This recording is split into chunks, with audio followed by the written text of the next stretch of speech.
Sa mundo ng tennis, muling umangat sa world ranking ng Filipina tennis star na si Alex Ayala. Sa standing ng Women's Tennis Association, umakyat sa 136 place ang atleta mula sa kanyang 138 noong nakaraang linggo.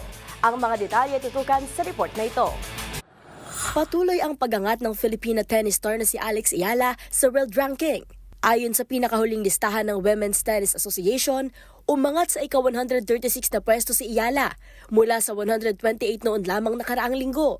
Ito na ang bagong career best ng atleta sa kabila ng kanyang early exit sa Australian Open qualifiers. Natalo ang 19-year-old tennis player sa pambato ng Croatia sa huling laban ng Grand Slam qualifiers.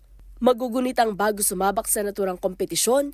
Una nang nakita sa aksyon si Ayala sa Canberra International kung saan siya nakapasok sa main draw at semifinals.